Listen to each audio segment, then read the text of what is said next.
The Truck Series. Holy. Are you serious? Unbelievable. A season of surprises. Kaz Grala, the youngest driver to win at Daytona in NASCAR's history. A season filled with triumph. Christopher Bell with the win at Atlanta. Thank you, guys. And defeat. Heavy contact with the 99 of Peters up and over. Wild ride for Timothy. 5 winners. 7 races down. 9 races till the playoffs. Who will make the cut? Who won't? This week, it's off to the Heartland, to the Gateway. A track that can bring out the best in people or the worst. They're going to fight to the finish. There's points for a takedown. We're not done yet. Who will rise up? Who will make their mark? This is Gateway.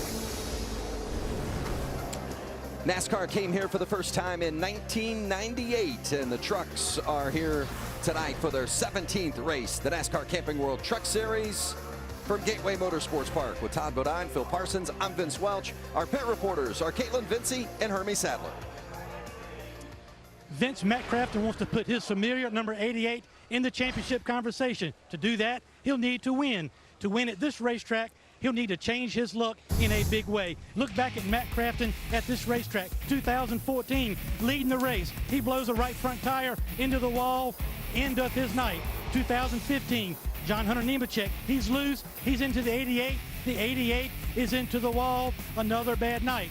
And look at this mess.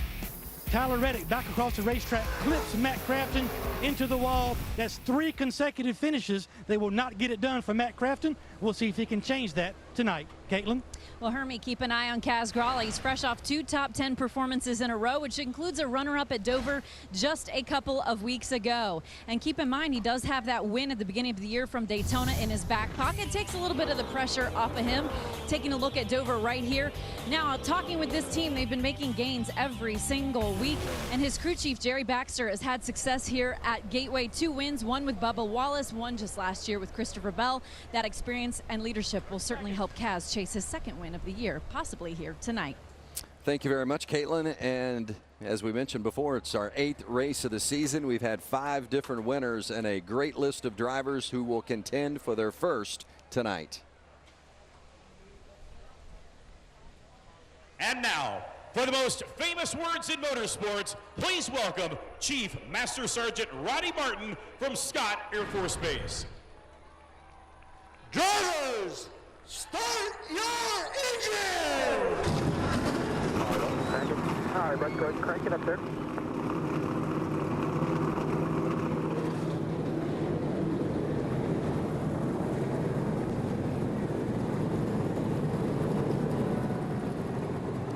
The drivers are buckled in. The engines are fired. At the end of the night, one of these guys is going to say, I love racing at St. Louis. Great crowd on hand tonight, and they're still streaming in here to the Gateway Motorsports Park. It's a beautiful evening. We've had some, at least the forecast has indicated that we're going to have some potential threatening weather here today, but so far it has been beautiful, and the forecast continues to look up. Let's take a look at our Camping World track description, Todd. Yeah, a little over a mile in length, turns 1 and 2, 11 degrees. Turns 3 and 4, 9 degrees, but totally different how you drive these corners. And our race analysis. See, it's 160 laps, 200 miles on this mile-and-a-quarter track. Our stage lengths are 35, 35, and the last stage 90. If we get that far with the weather, Christopher Bell won this race last year, and this is the 17th time we've been here at Gateway. A lot of armchair meteorologists in the house tonight. And a bunch of them down on pit road, too. Take a look at our starting lineup, and it is a good one. Chase Briscoe on pole for the 2nd time this season, and John Hunter Nemechek with his best starting position of the campaign. How about Todd Gilliland, 17 years old, up here in row number 2. Really done a great job. Austin Cindric, another teenager, and the veteran Matt Crafton. Keep an eye on that 88 of Matt Crafton. He's overdue. Kaz Grala, another good starting spot for him. Ryan Truex, 5 top 10s in a row, guys, coming into this race. Grant Enfinger, back-to-back 3rd place finishes. Austin Hill. Yeah, good run for him. Clay Greenfield, all good qualifying effort back in row 8. Rick Wren working with Kyle Donahue this week. Good to see. There's Jordan Anderson in the 1 truck. Josh Rayome in the 50. Series champion Travis Quapple, 2003, back there in row 11. Yeah, Joe Nemechek in the 87 this week. Yeah, you mentioned Quapple. Boy, he had 11th place finish last week in that 66. Did a nice job. Certainly did. That 66 truck has been fast this year.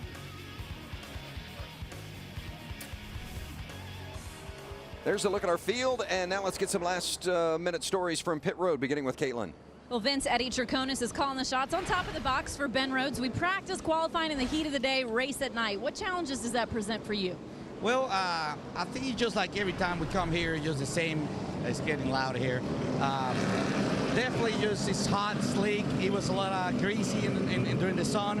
Now we're going to come to the race time, and we're finally going to pick up some grip. We might going to be some loose because they're going to be side by side. So they're going to have to be careful. But these stages are so short, 35 laps. You got to get going lap 1. Thanks for your time. Good luck to you, Hermie. Well, Caitlin, Marcus Richmond is the crew chief for Noah Gregson in the 18. You qualified 7th, but we'll have to start in the back. Why? We had a water pump leak right there on the very top, so it's O-ring cut. The switch Tundra has been all good all day, solid, so hopefully Noah can drive right back up to 7th. So looking forward to the race and having a good night. Let's watch that 18 drive his way back to the front, Vince. Well, it's going to be tough. The track position so important here. We know track position is important. If you get back in that dirty air, this place is very aerodynamic sensitive, and you get back in that air, and it's tough to pass. And we talk about the strategy being all over the board. Marcus Richmond may adjust his strategy now because of starting in the back. And there will be a lot of different strategies. That's the one thing that we kept hearing in the garage area, all the different strategies that will be at hand and in play tonight as you see the 4 wide salute. Saluting Scott Air Force Base in the 100th anniversary celebration. The track here in the St. Louis area hosting some of their airmen and their families. Scott Air Force Base, and it's been great to see the patriotism on display here this weekend at Gateway. We can see a lot of the fans right here in front of our broadcast position, and they're all waving at them, and some of them holding up American flags. Over 10,000 flags were handed out to the fans as they came in today. And as you mentioned it, a good crowd on hand, Phil, and we saw just a few moments ago still vehicles streaming into the track. So I think we're going to have a terrific turnout. And I'll tell you what, the way the forecast looked earlier today, we were worried about maybe a little rain, but right now it is picture perfect. And speaking of picture perfect, how about some of these onboard views? Yeah, we got Cody Coughlin, the Jegs.com Toyota. Cody's looking for his first top 10 of the year. Hopefully he can get that tonight. We're also going to ride along with Kaz Gralla, our Daytona winner. That's the Kiklo Chevy. Kaz will be starting from the 10th spot. Jerry Baxter, a lot of experience, 2 wins here, calling the shots for him. Yeah, we got Todd Gillen making his 2nd start of the year. This kid's been so impressive. He was incredible at Daytona, or Dover, did a great job. Unfortunately, had an issue and didn't finish. Why don't we just go up to the front row? We'll start on the pole. This is the Ford on board of Chase Briscoe. That's the Brad Keselowski Checkered Flag Foundation Ford. And he will be starting from the pole. And let's see if we can maybe, he's going to be our in-race reporter. Let's see if we can make some contact with him. Hey, Chase Briscoe, Phil Parsons in the Fox booth. You got a copy? Yeah, I got you loud and clear here, Phil. Well, that momentum hasn't slowed down, and you only lacked 2 or 3 inches last week at Texas. That thing has been fast all day long on the pole. What's it going to take to get to victory lane, Chase? I don't know yet. I think, I've never been to this place, obviously, so I think track position's going to be pretty big. Obviously, all the guys down there on the BKR box will do a good job, and hopefully we can have track position at the end. And I know late race restarts here get pretty wild, so hopefully we're up front and a couple inches ahead this week. All right, buddy. Thanks for talking to us, and have a good run. Thank you. Yeah, it gets interesting. We practiced in the heat of the day, and boy, it has been hot here in St. Louis. Now we're going to race at night, and it's considerably cooler. Todd, is this a track that you really feel the change in the track temperature and how that truck handles? Absolutely. This place picks up a lot of grip when that sun goes down, and it's like Eddie Traconis said. They practiced when it was slick and the trucks are sliding around, and now they're going to pick up all this grip, and they really don't know what they're going to have. And I love Chase's honesty there. He doesn't know what he's got and where he's going to go. He said he's never been here before. He's never been here, so he's At least he didn't say, now, Phil, how would I know that? I've never been here before. And we heard that interview with Eddie Traconis, and he talked about his driver, Noah Gregson, having to go to the rear because of the repair they had to do. Or Marcus Richmond, I should say. Eddie Traconis, Marcus, the crew chief for the 18.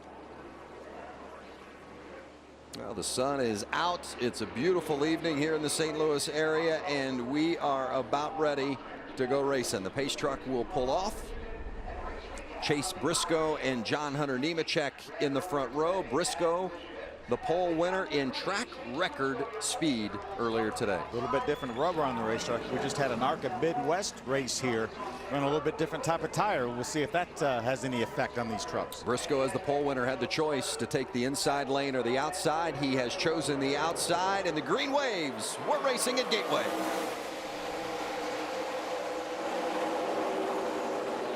Good push by Christopher Bell on the 8 of John Hunter Nemechek. Side by side, Nemechek trying to get out front and close the door, but Briscoe is right there. We saw Briscoe running that middle of the racetrack down here in 3 and 4 in practice.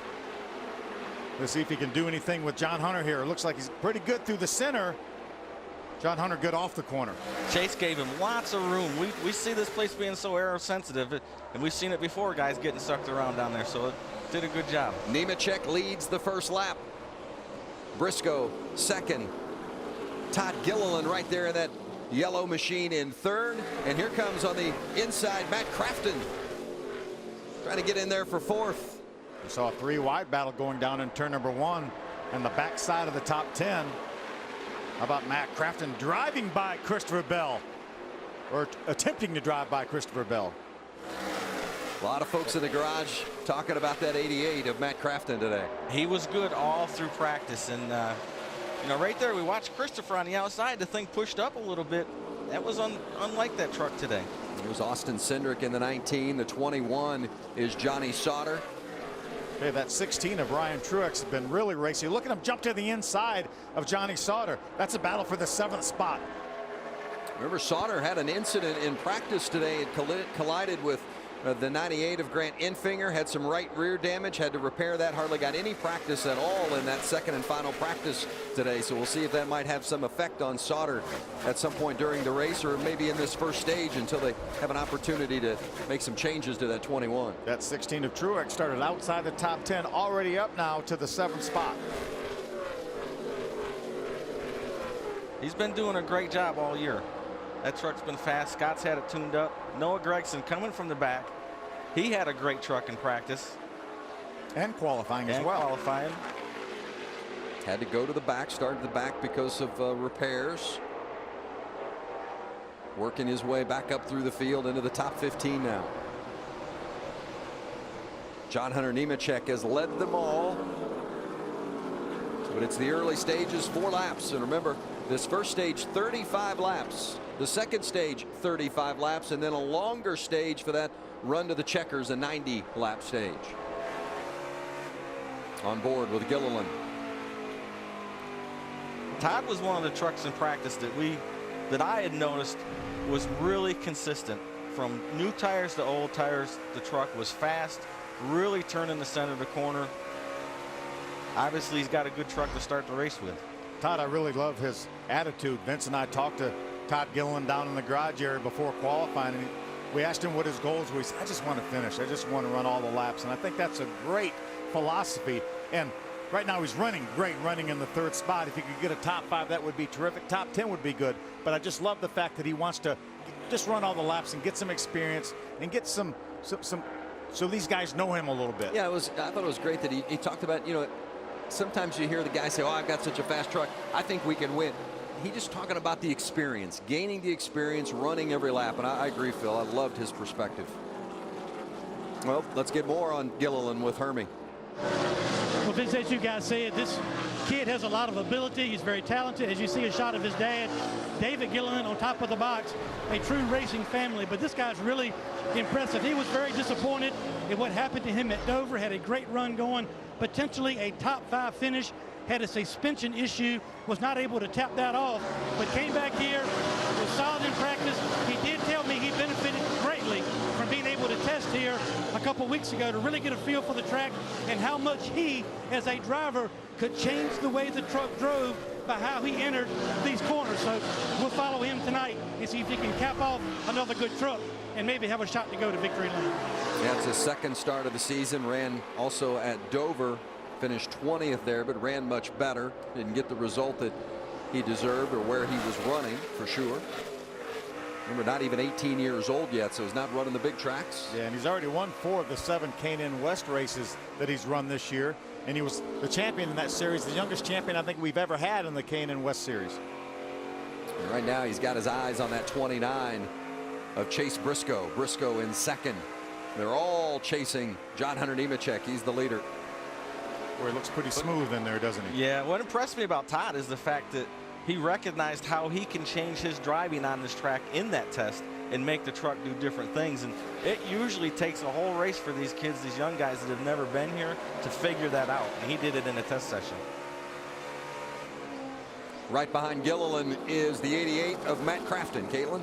Yeah, he's already been hanging up there in the top 5, and talking with his crew chief, Junior Joyner, earlier in the weekend, he said we really are looking at this weekend as a big turnaround opportunity. He said we're pretty frustrated. We're not at each other's throats every week, but we certainly want to have better results. We know we should have won by now. He said we always practice well. We just need to be able to put a full race together.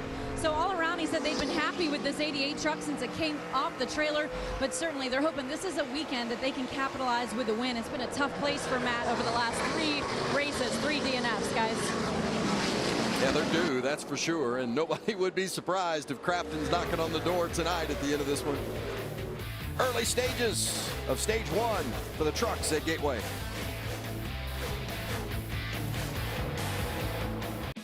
Hit the open road in style this summer with Camping World.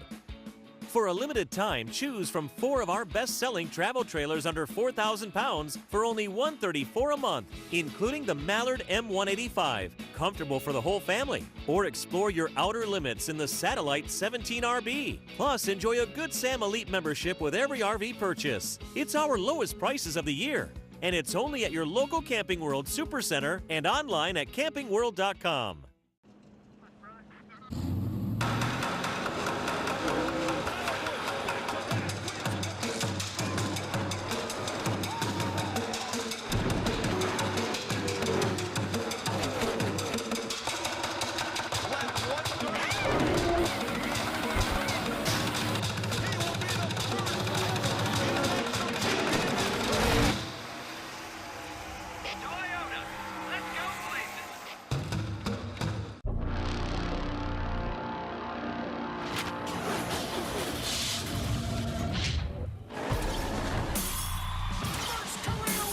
Want to know who's going to be the next big thing?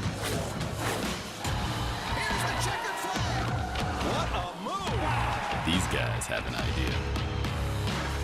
3 and 4 wide, fighting for position. He knew he was up against the best.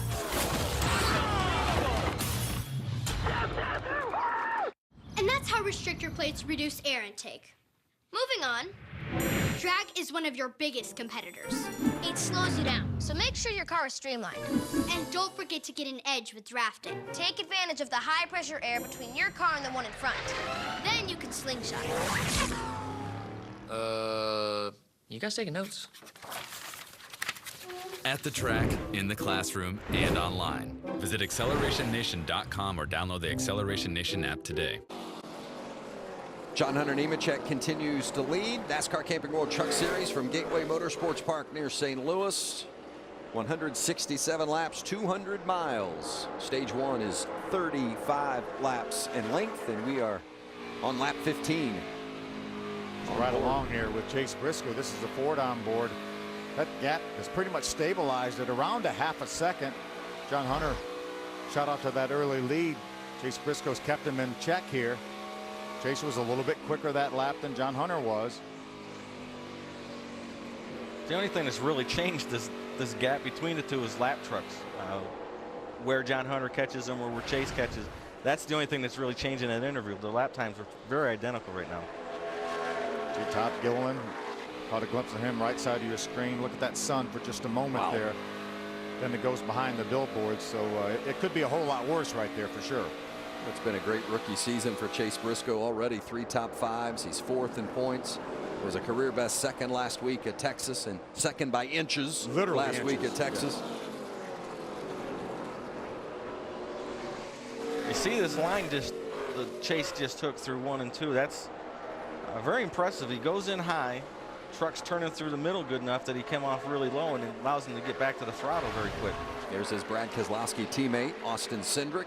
Already been a good day for Brad. He was fastest in final practice for the Monster Energy Cup Series. Of course, they race tomorrow at Michigan. Similar situation for Austin Cindric. Was able to test here just like Todd Gilliland did. He said invaluable.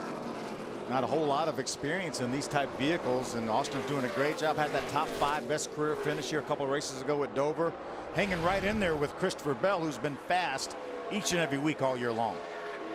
It's the same tire that these teams ran last year, so that helps the crew chiefs too in regards to bringing a truck that these young guys are going to be comfortable with, because the crew chiefs are familiar with the setup or familiar with the tire that they're going to be running. But that test time, I got to believe, as a driver, is just invaluable for these young guys. Absolutely, and especially for a kid like Austin Cindric, who doesn't have a lot of oval experience anyway, to get laps like that on a racetrack that's this difficult, it definitely helped him when he came back. And riding along here right behind one of the best we have in Christopher Bell, already a 2-time winner this year.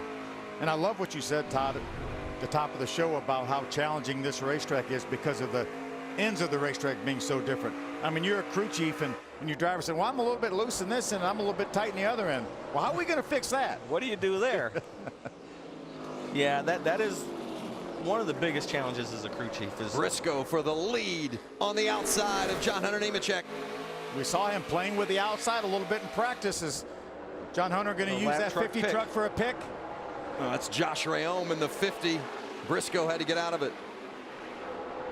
Jay showed his hand. He knows now John Hunter knows that he can make that outside work.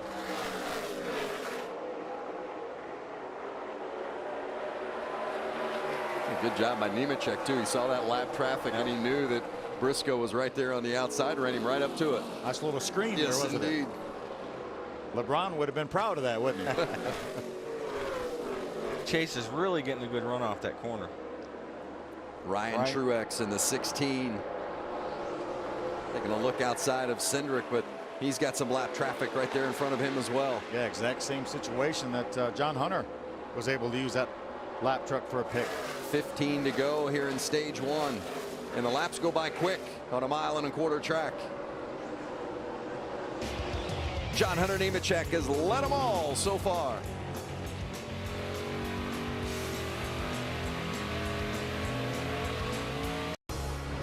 No change at the front. John Hunter Nemechek continues to lead the way. The NASCAR Camping World Truck Series 200 from Gateway.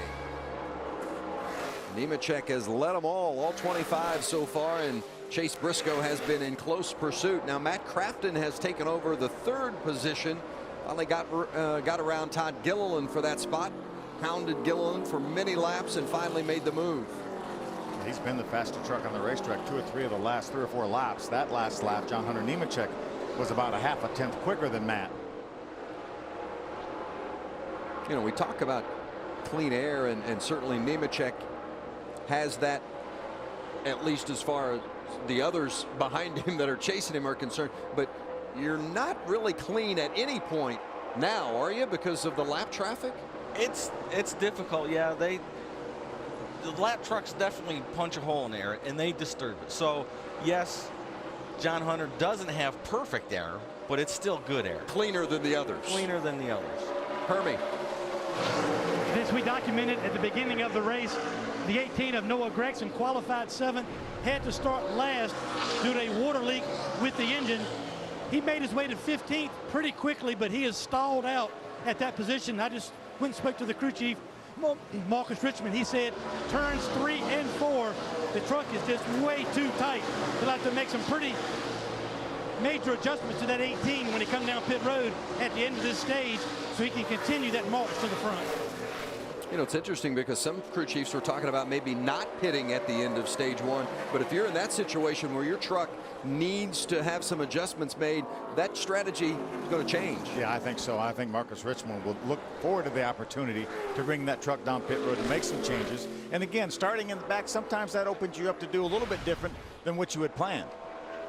Definitely opens your strategies up to make sure that you can do this without having a problem. You know, Marcus needs to adjust it, but again, back in the pack, dirty air, so a little of that's going on too. Christopher Bell getting around Gilliland for position. Bell moving into that 4th spot. And here again for the lead, Briscoe making a run at Nemechek. Tried it on the outside, didn't work. Now he's taking an inside look. Boy, John Hunter really drove in the corner hard on the outside, and that thing stuck. He may have learned a little something right there. Last year, that outside groove came in really well. The guys could run up there. Same thing down here in 1 and 2. The outside was there. You know why these guys are racing so hard? We're about 5 laps to go to the end of the stage. There's a playoff point at stake right here for these guys. And I think maybe Briscoe got into the back of Nemechek just a little bit. And did you see Briscoe put the visor down? He had the visor up at one point, and then he just reached up and put it down. Maybe he had an itch of the nose or something. What's he doing with the visor up? Well, why not itch your nose at 160 miles an hour? See, Matt Crafton's closed right in on those front 2. 4 laps remaining here in this first stage. Caitlin, how's that 8 rolling? Well, it's rolling pretty good. He's been able to maintain that lead. And talking with John Hunter earlier, the last couple of weeks have been frustrating for this 8 team. Disappointing finishes. He told me, though, he takes it upon himself to be in the shop, to raise the morale of his guys. He said attitude is everything, and I feel like that is my responsibility to keep these guys' head in the game. And so far this weekend, he certainly has been able to do that. So, Phil and Todd, how is that dynamic for a young driver to be keeping his crew members focused and motivated when the times are rough? It's incredibly important, you know, especially with the things that's been going on with John Hunter. He's run so fast, but he's made some mistakes. And when you make those mistakes, the first thing you want to do is you want to go apologize to your crew, because you know how hard these guys are working, building these trucks, making them fast. Oh, now that was close. Wow. Zero Truck never even knew John Hunter was there. And I think, Todd, to your point, I think the guys want to know that he cares. Exactly. That he cares about the effort that they put into these trucks. And I know John Hunter does, so they certainly appreciate when he's there with them. Well, and John Hunter also, he's built trucks and cars in his late models. He's a fabricator and a worker, so he knows how hard they're working and appreciates it. Chase got a handful of steering wheel there in the center of 1 and 2. Well, there have been a couple of close calls here just in this lap as we come to a 1 to go here in this first stage. Nemechek has led them all so far. Look who's run them down. Mr. Crafton. He's got a great truck. Phil told you he's had the fastest truck here the last 10 or 12 laps. 1 lap to go in this opening stage here at Gateway, and it's John Hunter Nemechek in the lead with Chase Briscoe, the pole winner, chasing him. You see Chase Briscoe just grabbed 3rd gear there. Now back in 4th gear. Talked to some of the crew chiefs about whether these guys would shift. They said, oh, I think only on restarts, and we got bottled up. Well, he's running fast right now, and he's shifting. Crafton looking on the outside of Briscoe now. Coming to the green and white checkers. Stage 1 is in the books, and John Hunter Nemechek is the victor. First stage win of the season for Nemechek. Johnny Sauter finishes 8th in that first stage. You're good. Calm down. 100% of the time, he's got points. Every single stage this season, Johnny Sauter has been in the top 10. Keeping that streak going. Nemechek led them all in stage 1, all 35, but it wasn't easy. Watch this close call.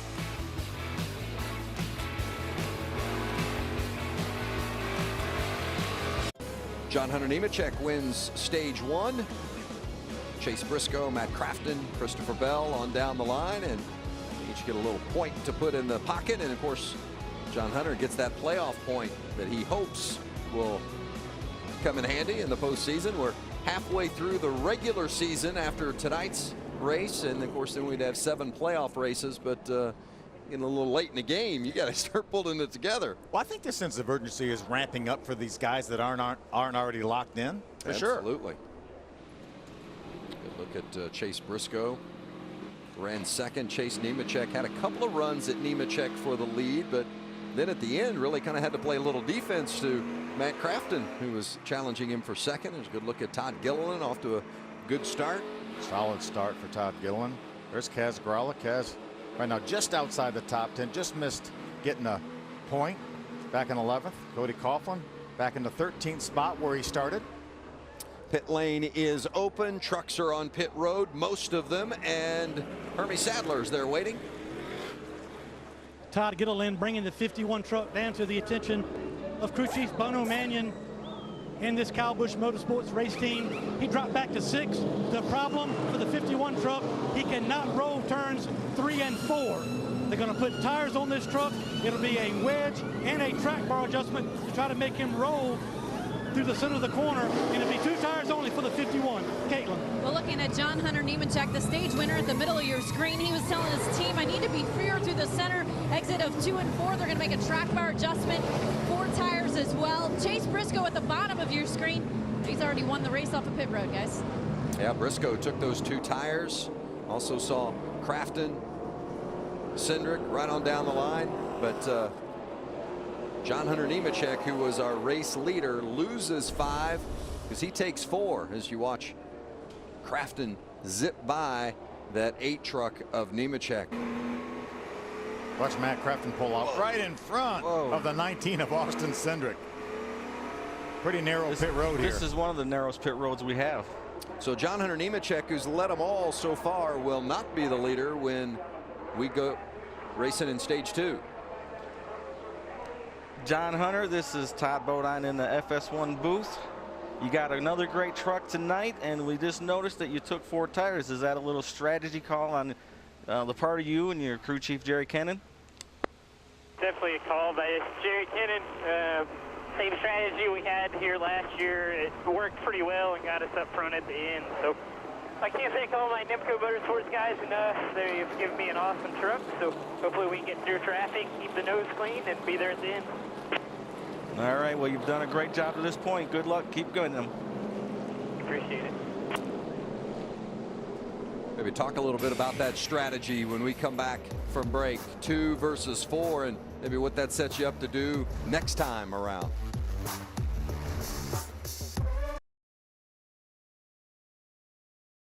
Getting ready to start stage 2, the Driving for Lineman 200 from Gateway Motorsports Park. 160 laps, 200 miles. Teams just finished pit stops. Some took 2, some took 4. Yeah, we see this is a very important job. This guy's cleaning this rubber up. Look at the buildup from just riding around under caution, but he's got to get all this build-up rubber off there so they can get a good reading on the depth of the tire and the wear of the tire from left to right to know how their cambers are. And front to rear. And front to rear. It's very important to understanding how your truck is handling. Interesting. Well, we had a penalty during that pit stop on the 51 of Todd Gilliland for an uncontrolled tire. Let's show you the replay of that. Yeah, the rule is, watch that right rear guy. The rule is the tires have to be on the inside half, pit road side, pit road wall side. You see right there, that tire is definitely on the outside of the pit box. That tire would have to be at least halfway across towards the inside pit wall before that truck leaves the box.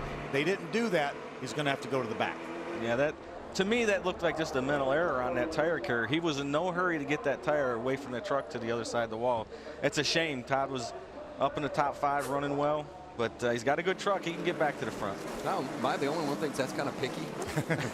That's the rule. No, remember, no pro tape trail here. That was a visual call by one of the officials. Yeah, I'm guessing the guys in the 51 camp, they thought that was picky, that's for sure. Chase Briscoe takes the inside. Matt Crafton on the outside. Back racing again at Gateway, stage 2. Chase Briscoe had the option at the very start, went to the outside, lost that lead. Behind the leaders. Wow, Johnny Sauter on the outside of 3 wide. They make it work. Chase Briscoe trying to block Matt Crafton here for a lap or so till they get some air buildup in these tires. And you got to get it at restart time, don't you? Mm-hmm. Yes, you do. When you got these new tires and that's the best it's going to feel, you got to go. Well, it's so difficult to pass here, and the track position is so important. Getting it done on pit road and getting it done on the restarts. Got a great battle for a moment. Austin Cindric drove back up the side. Johnny Sauter wasn't able to make the pass. There's Ben Rose, goes to the inside of TJ Bell in the 45 truck. Now he's trying to get to the inside of Noah Gregson in the 18. How about that Ben Rose truck, Caitlin? Phil, they actually had to make another pit stop because Ben was complaining that he thought he was having some brake issues. So I just talked to crew chief Eddie Traconis. He said they came back down pit road, checked the hoses and blowers, making sure everything was working, that they hadn't lost any cooling system. He said, we didn't find anything, but he has dropped back down through the field. See him jump to the inside, trying to make a pass. Ooh, little contact. That's the 33 of Kaz Grala. Allows Noah Gregson to get to the outside of Ben Rhodes.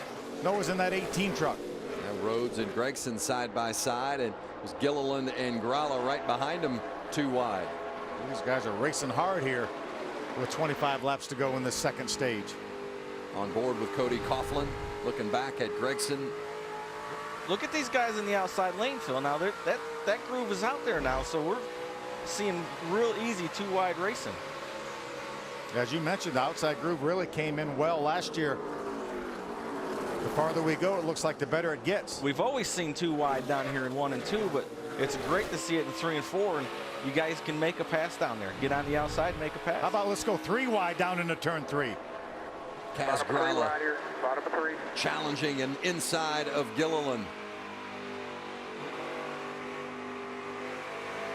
Good look at Grala, and look at him work that wheel. Gilliland was in the the middle of that 3-way battle, and he was able to get by Noah Gregson, the truck that was on the outside. Gilliland after that penalty. There he is in that 51. Trying to get by Justin Haley and run his way back up through the field. Justin's had a couple solid finishes coming into this race, an 8th and a 6th his last 2 times out. Here's Austin Cindric, one of those drivers that took 2 tires on that stop. He's in the 6th spot. That's Christopher Bell, last week's winner at Texas and the winner of this race a year ago.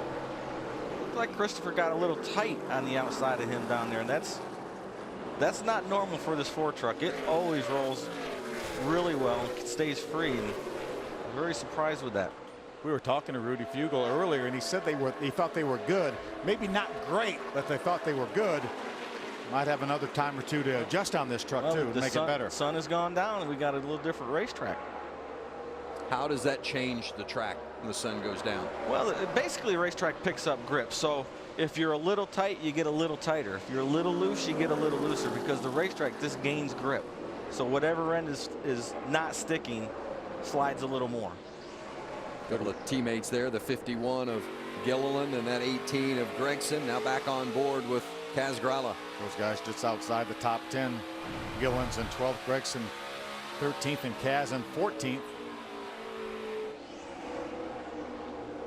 Grant Enfinger inside of Johnny Sauter. Those two got together early in the second practice today. Both trucks sustained a little bit of damage, and here they are. It's weird. You just have to find yourself racing next to one another again, right? Always seems to happen that way. A little bit of a wiggle in the center of the corner for Grant, but we talked about that 98 truck and how solid it's been here lately. A couple 3rd place finishes last 2 races coming in here. Yeah, you know, Grant was saying, and I thought this was a great point, that last year he was always kind of looking over his shoulder. He didn't have the full-time ride. He was even the mechanic on the truck during some of the races. Got to race some, didn't race some. But he said having that full-time ride this season has been such a difference maker in his confidence. And he said, I'm not looking over my shoulder, and it's made a huge difference in how I approach each race. He did such a great job in the ARCA Racing Series. He won the championship. He won a bunch of races over there that got him the opportunity with GMS.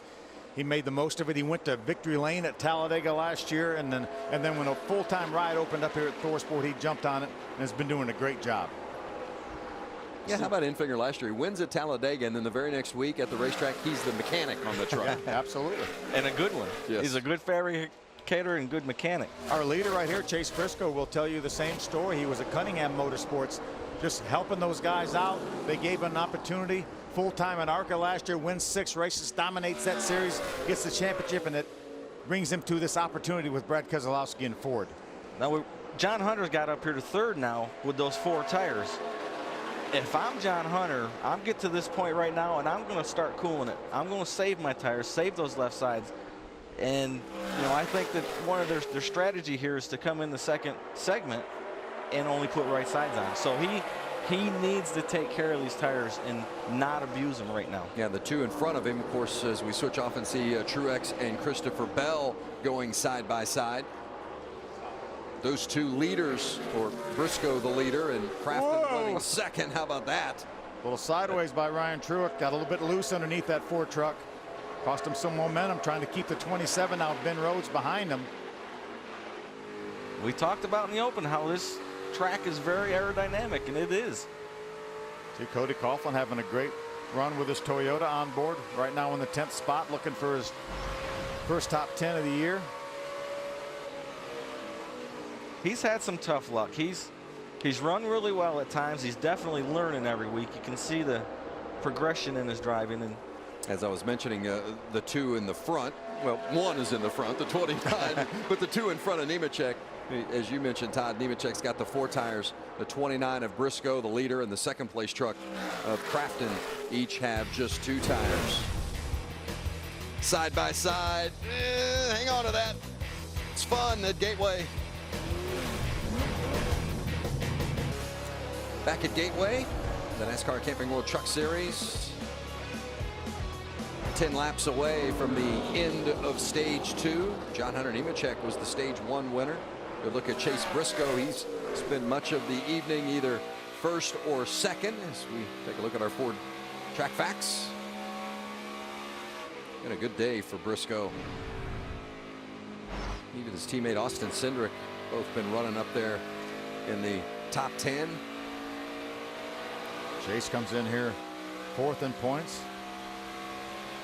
Austin comes in here 12th in points.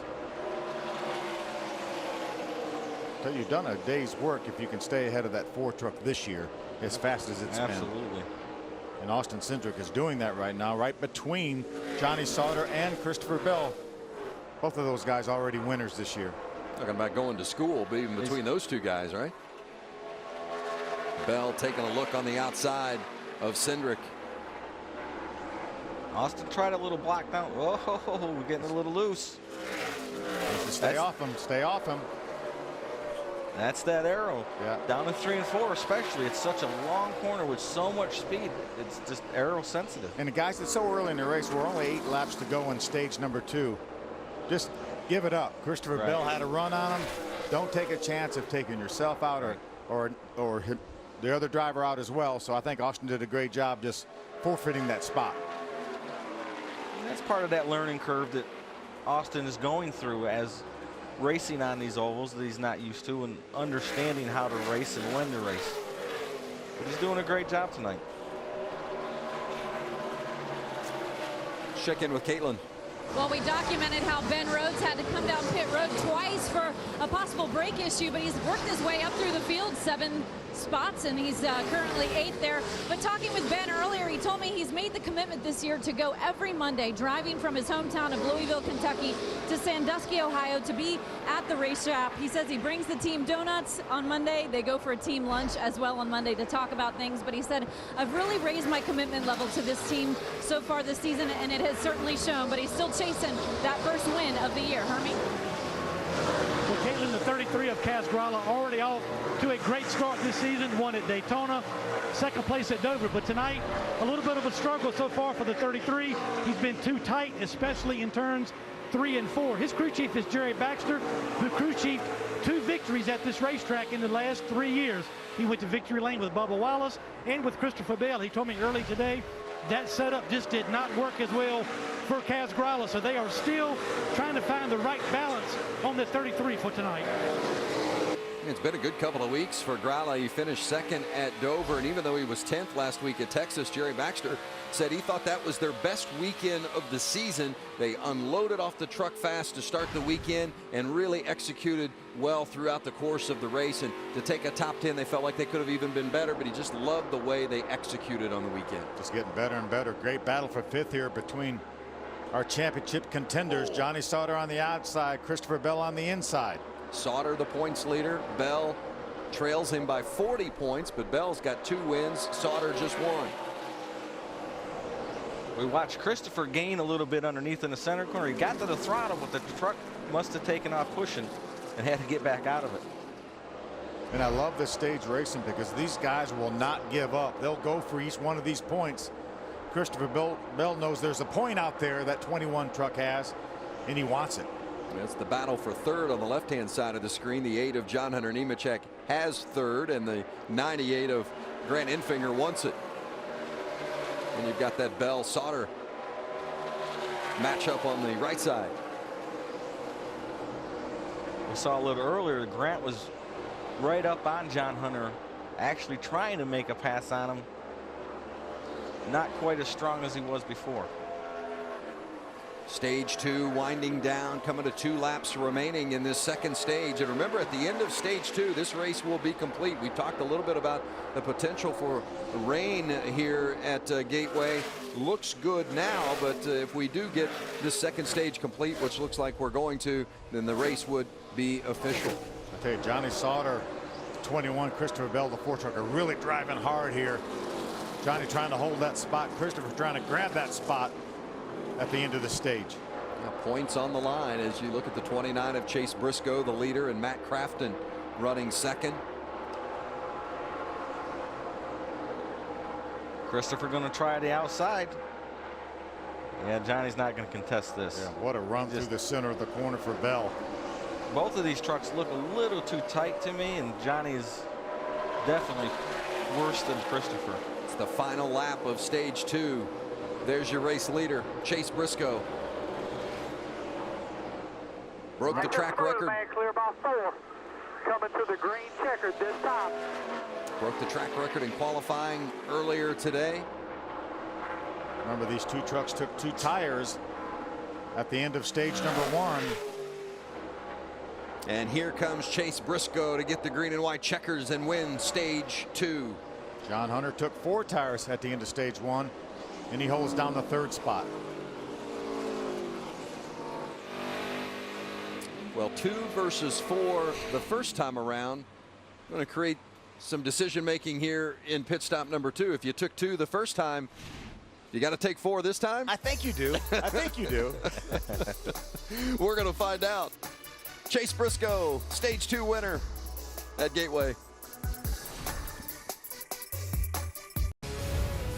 Welcome back to Gateway Motorsports Park. The NASCAR Camping World Truck Series Stage 2 is complete. Chase Briscoe was your Stage 2 winner. Now pit road is open and they're heading your way, Hermie.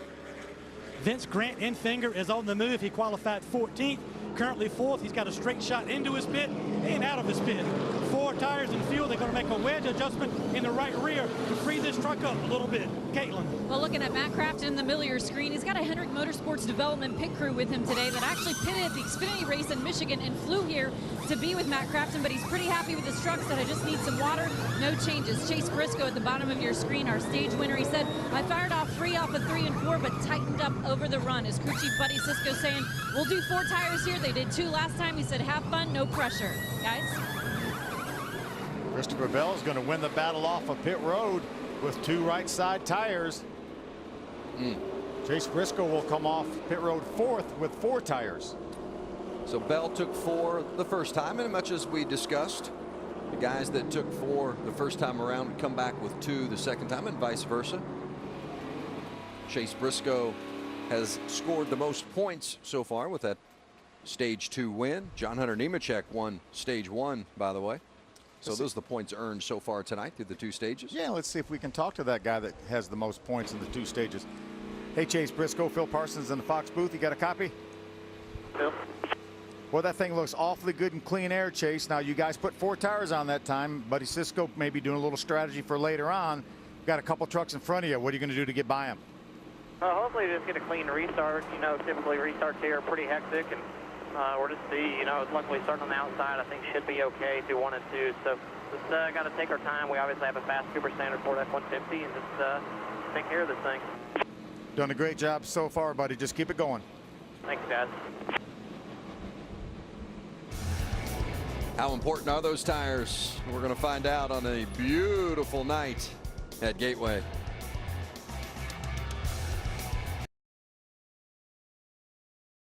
Beautiful night and a great crowd here tonight at Gateway Motorsports Park. Watching the NASCAR Camping World Truck Series. 200 miles, 160 laps, and we have completed the first 2 stages. Getting ready for this final stage, getting ready to go racing. Liberty Mutual spotter coverage helping us get a better look at the action on the track. We heard Chase Briscoe on the radio was talking about all that great battle on the restarts. All clear, bud. Outside, outside at your quarter, outside quarter, still there, clear, clear. Half back to the 88, one back. Hit your bonds, buddy. You'll drive away. Can't do it without the spotter. Absolutely not. Great work there, too. Liberty Mutual spotter coverage, and that's where the spotters are doing their work tonight. And many of those are guys that don't typically spot on a regular basis for this particular driver. I spotted here before. Yeah, who'd you spot for? 3 years ago for Tyler Young. Yeah, had a good time. He did a great job, and it's not an easy job. That's why I don't do it full time. Great pit work by Ryan Truex's guys, as well as Todd Gilliland. Again, 2 tires for the first 3. Chase Briscoe, the first truck with 4 tires, along with John Hunter Nemechek, who did put 4 tires on, even though he put 4 on the first time. He put 4 on that time as well. Christopher Bell leads them to green. Stage 3, the final stage underway at Gateway.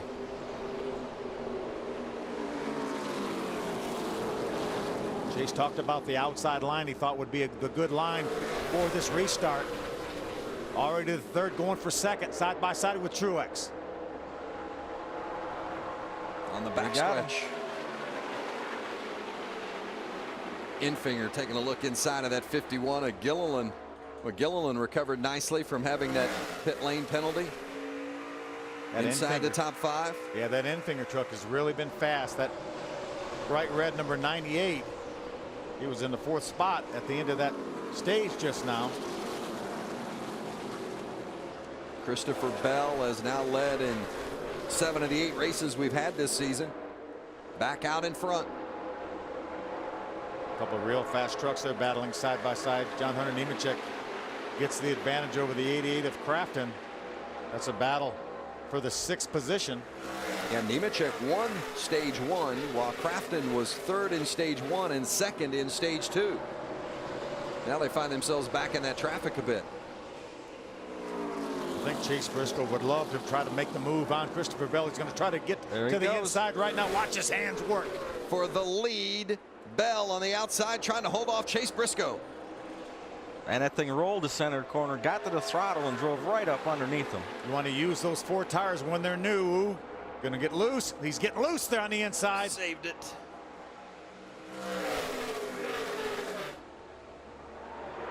Bell still hasn't cleared him.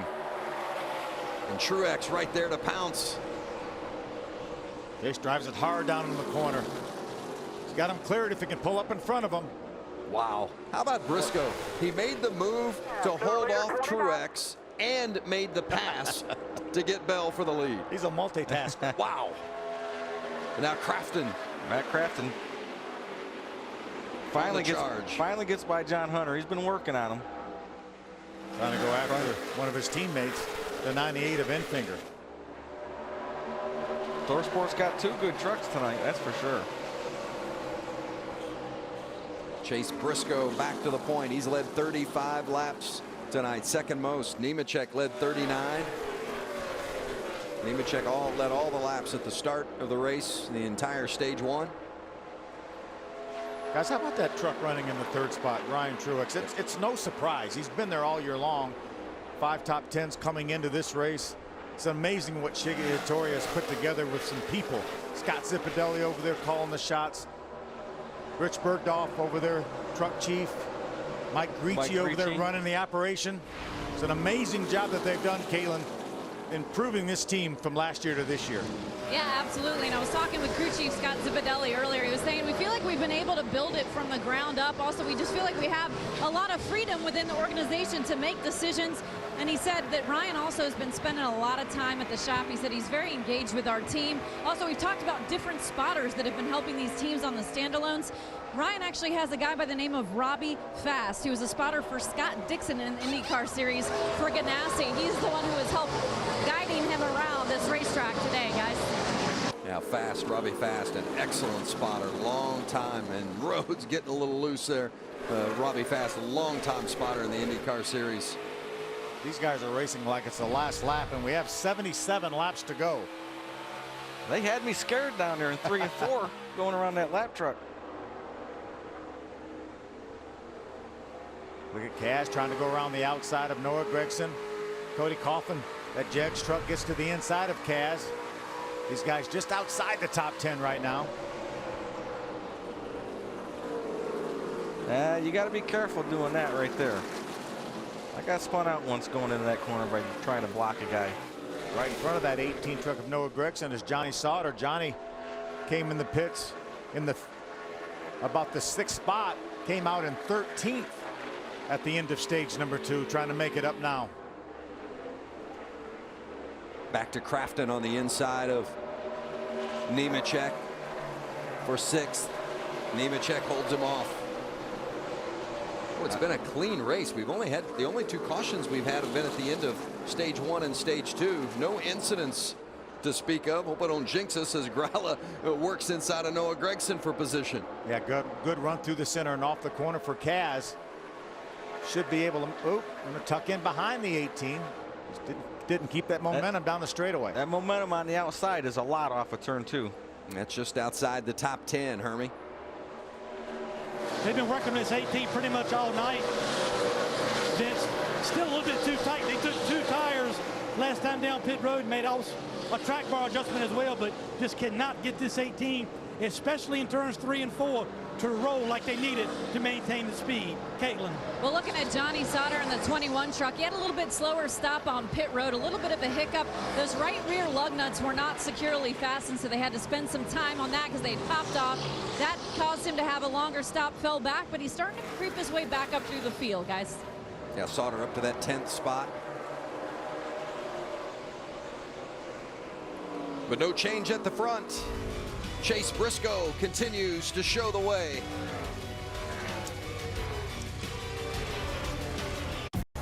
Chase Briscoe continues to lead the way. He's led a couple of times for 45 laps and counting here tonight. The NASCAR Camping World Truck Series from Gateway Motorsports Park, just outside of downtown St. Louis. I think this is probably the biggest lead that we've seen tonight. He's got about a 1.5 seconds on that 4 truck. You see him right now, the black truck, Christopher Bell. Ryan Truex there in 3rd, and then Todd Gilliland for 4th, and then the battle for 5th. Matt Crafton trying to get past John Hunter Nemechek, and he's going to get him. These guys have been going at it for the last 15-20 laps. While we were away, got him. Yeah, while we were away in break. Check this out. Grant Enfinger trying to get under Gilliland, and whoa! He's going to get a little bit loose, has to chase it up the hill, makes slight contact with Gilliland. Gilliland just drives away. Watch that right there. You see the correction in the steering wheel when he got that little shot in the left rear corner. And that also because Enfinger had to check up to how to save it himself, allowed Nemechek to get past him.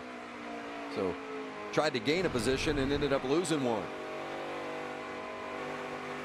Look at Matt Crafton, look at him trying to get a little momentum. He does duck to the inside.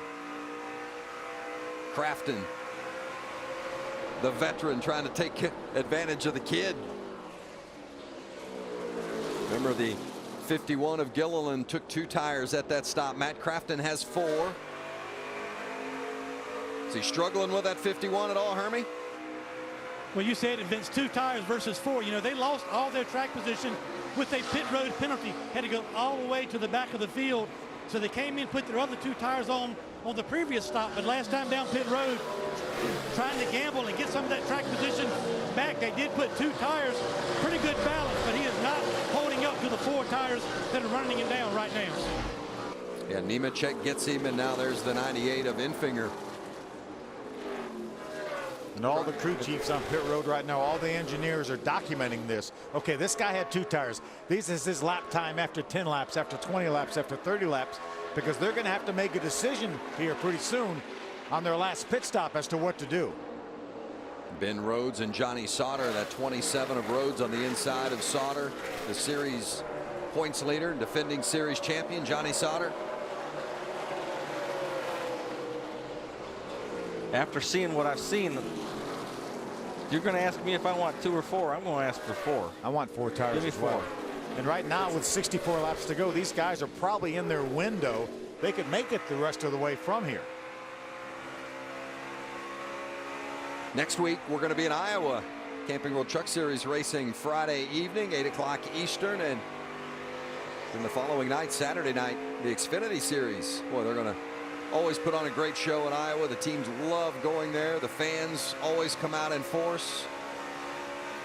We look forward to going there and bringing you the coverage. The trucks on Friday night at 8 and the Xfinity Series Saturday at 7 from Iowa. Yeah, we look forward to wrapping up the Xfinity Series coverage for 2017 on the Fox family. Johnny Sauter, the latest to try to take advantage of Gilliland. Gilliland on those 2 tires, and the handling seems to have gone away. He's dropping position after position. Johnny's truck looks a whole lot better this run, for sure. Joey Shear took a big swing at that thing. I know he did. He actually is a little bit loose at times, so he was too tight before, and Joey's got it freed up, and he's making some positions up. Yeah, Johnny was 6th in stage number 2, 8th in stage number 1, so he's slowly gaining on it.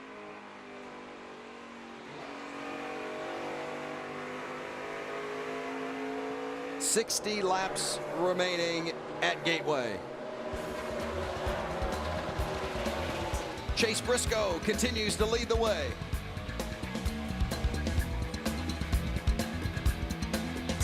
That's how tough this track has been, and it has been fun watching these guys go after it today. How about those scores at a U.S. Open? How about that 63 by Justin Thomas is one of the finest rounds in a long time in an Open. Their putting's got nothing on you, though, Phil. No. Looking forward to that tomorrow, watching the final round of the Open. Fox has done a great job in covering it. It's been a fun tournament. We're having fun tonight, too, right here watching the trucks do battle at Gateway. Less than 60 to go. There's Justin Haley in the 24 moving around. Kaz Grala, a couple of 18-year-olds getting after it. Kaz trying to fight back on the inside as they go by the lap truck. And one truck, Jordan Anderson.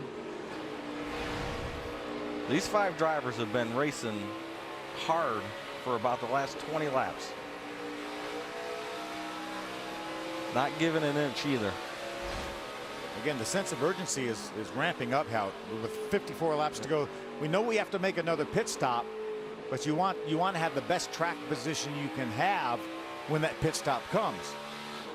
And what are you thinking in regards to tires because right now I think everybody for the most part is inside that window, right? I mean, in regards to fuel, they can all make it. If they came now, they can make it on fuel the rest of the way. So you don't need a full load perhaps, but 2 tires, 4 tires, what are you taking here? Two tires, 1 can of fuel, especially if it's a green flag stop. But I think you're going to do it on a yellow flag stop to get the position, track position. Hard to believe we have not had a caution tonight. In fact, there's not been a race this year with only stage cautions in any of the 3 series, Cup, Xfinity, or trucks. See Ben Rhodes, the 27, trying to make his way around Gilliland. That's a battle for the 9th spot. Todd's truck is just not liking these 2 tires. U.S. cautions, only 3 different times. We've only had 2 tonight. Long way to go. I'm not going to jinx it. I'm not going to jinx it. As they get going closer to the end, things are going to get tighter and people are going to be a little less giving, aren't they? You're going to be a little more take and a little less give. You can't blame it on me and Todd. We're not driving those trucks when they run into each other. There's Gilliland and his teammate Noah Gregson in the 18. Gregson thought about it and then had to get out of it. Try to make the move up off the corner. How about that group right there? You got Gilliland in the 51. He's 17 years old. And then, what, 3 18-year-olds behind him? Gregson is 18. Haley is 18. Grala is 18. Wow. The future of this sport. You know, there's a lot of brightness in it. Noah got in a little deep right there. Noah his truck, it might not be that good, and he might have complained a little bit. He started last in this race, and he's up to 11th right now. been a good run, a good clean run for him. Yeah, these trucks right here that you talked about have been pretty even these last 15 or 20 laps or so. The thing I noticed with this group is it's whoever makes the mistake gets passed, and then the next guy in front of him makes a mistake. So they're just leapfrogging each other. We heard Kaz grab third gear down there.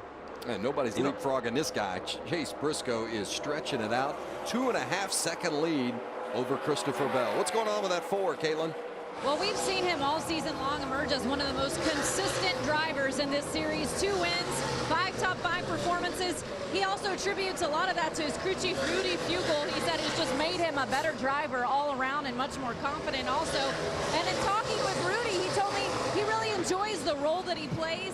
And he says every year I go into the season knowing that I'm going to be developing these guys for that next level of racing. He says it's been really fun for him to kind of fill that role and have that kind of an influence on these guys, taking a look at some of the drivers he has worked with. He mentioned both William Byron and Eric Jones to me as those drivers who've moved on to the next level. And we're probably seeing that in the works right now with Christopher Bell, guys. Yeah, well, Eric Jones led the most laps with Rudy in 2015, and William Byron led the most laps with Rudy as his crew chief at this race last year, but they didn't win either one of those races. And Bell, I think it's interesting tonight, guys, that he doesn't have the best truck. I mean, I think that's clear, but he didn't have the best truck last year either and ended up in victory lane. Yeah, he just stays after it, never quits. Rudy talks about, likes that role of developing these young guys. One of those guys, William Byron, came within a 100th of a second of winning that Xfinity race at Michigan. Problem for Gilliland. Gosh. He said it broke. 2 in a row for him in this Kyle Busch Motorsports. Transmission. I heard that motor rev up. Hermie? You heard it on the radio events. Transmission in the 51 about 5 laps ago as he started to fade back through the field. Crew Chief Bono Mannion said to Todd Gilliland, don't be afraid to shift. And 1 and 2, if you think you need it, if the truck is that slow. So 5 laps later, not saying the 2 are connected, but certainly a transmission issue. The 51 going to the garage. Yeah, he was running 10th. Let's look back at this replay and listen and see if we can hear it.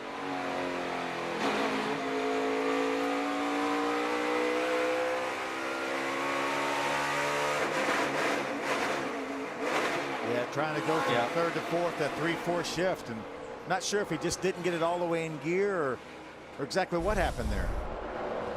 To the garage for Gilliland. Well, the one thing that you have to do when you're shifting is you have to get off the throttle. You have to lift for that split second. Oh, big wiggle right there by the 4 of Bell. Open up the bottom for Crafton.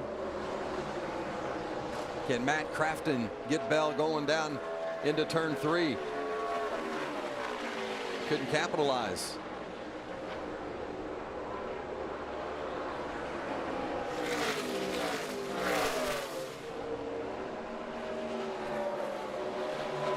.45 to go at Gateway. Chase Briscoe continues to lead the way.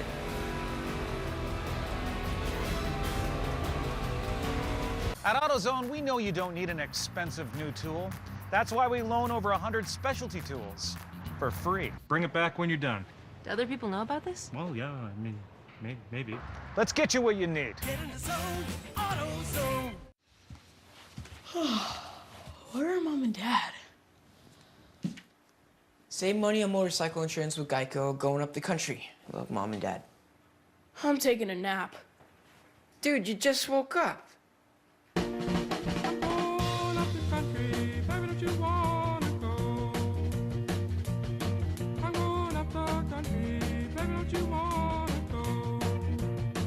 Geico Motorcycle. Great rates for great rides. Okay, so the new Ford F-150 with its high-strength military-grade aluminum alloy body just blew the doors off the competition. Now it's time to blow their tailgates off, too, by adding the new, more powerful next-generation 3.5-liter EcoBoost engine and an all-new 10-speed transmission, cranking out more power and acceleration, more efficiency at the pump, and the most torque of any half-ton pickup.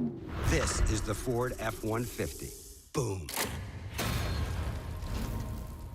There's a place nestled in the cornfields of Iowa where we harvest a different kind of bumper crop. Not corn, soybeans, or hay. We grow smiles as big as you've ever seen. we cultivate an atmosphere of excitement and plant the seeds for passions that last a lifetime. It's a place where fun takes the fast track and worries take a back seat. Because this isn't just Iowa. This is Iowa Speedway. What goes around comes around. And as a sport that races in laps, we know that a clean race pays off in the finish. It's why NASCAR commits to green programs and biofuel, like Sunoco Green E15, so we can offset our carbon emissions. We're not going to stop making a difference, and neither should you. Learn how you can help by visiting nascar.com/green today. Every lap timed to 100th of a second. Every gallon measured down to the last drop. Every tire holding till its last tread. Each moment building with pressure. But no matter the precision put into a car or a race, the path to victory is through total chaos. Unbelievable.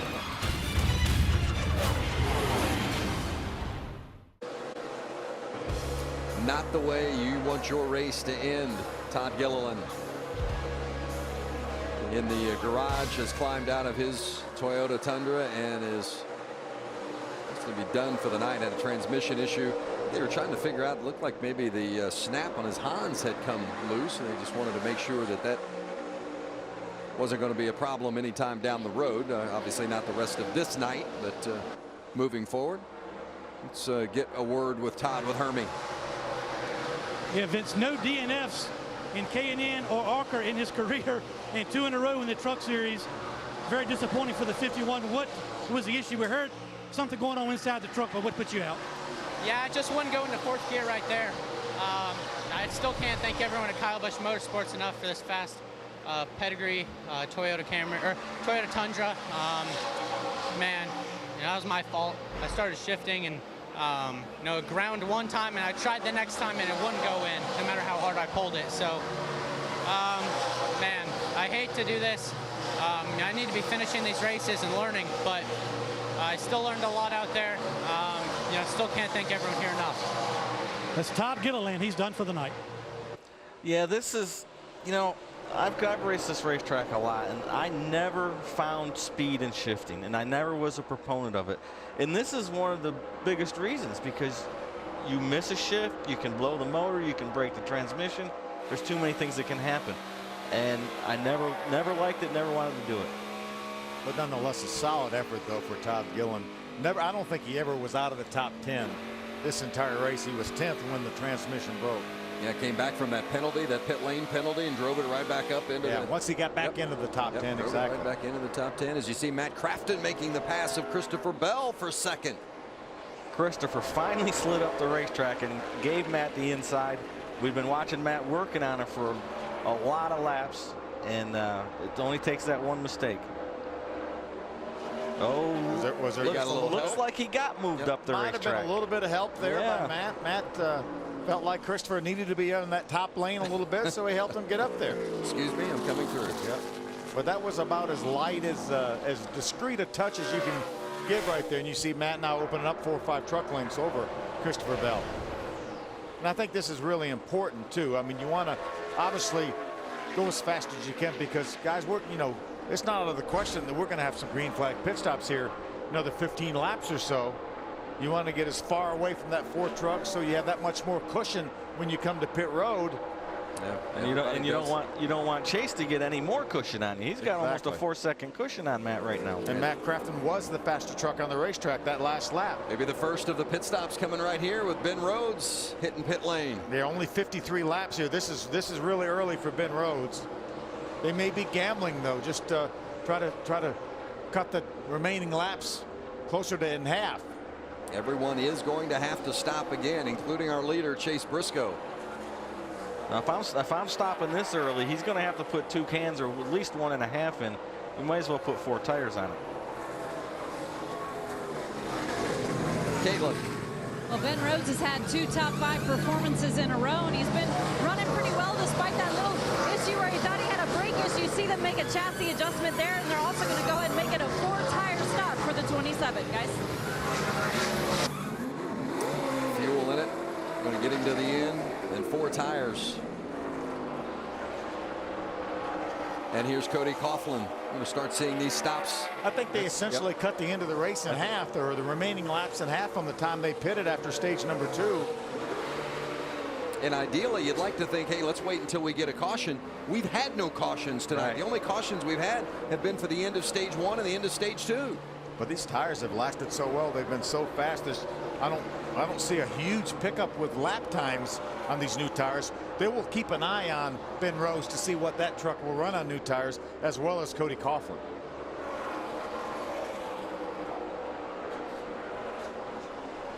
I like this 4 tires. I don't know.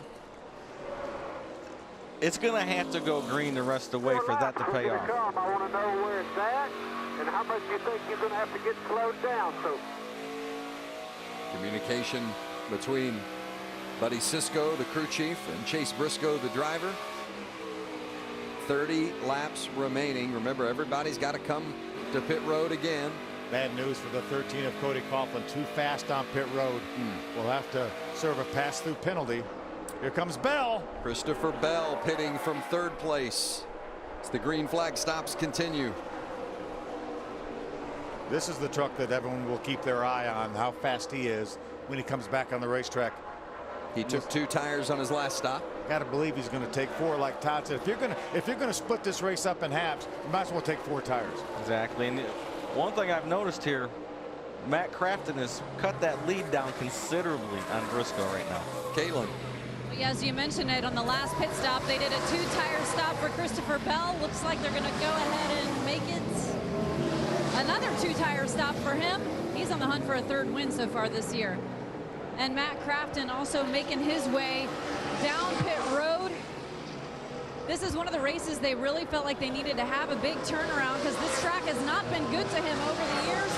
3 DNF finishes in the last 3 races that he's come here. His best finish was 5th back in 2010.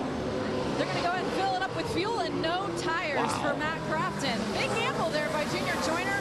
A little bit of issues coming out of his pit box. It's been slippery for him all day and isn't allowed for a clean exit. How about that? So Christopher Bell takes 2 and Matt Crafton takes none. 2 for the 16 of Truex as well. What do you think? Wow, that's a gamble. Junior Joyner is definitely rolling the dice on that and taking a track position over the tires. Hermie waiting for the 98 of Grant Enfinger. It's been a solid night for the 98. They will come down. It'll be a wedge adjustment in the right rear of this truck. A 2-tire stop as well. 1 can of fuel for Grant Enfinger. Also want to mention the 33 of Kaz Grala just left pit road. 2 tires on the 33 as well. How about that strategy by Junior Joyner, though? Gas only. He's rolling the dice for sure. That may force Chase Briscoe's hand and Buddy Sisko.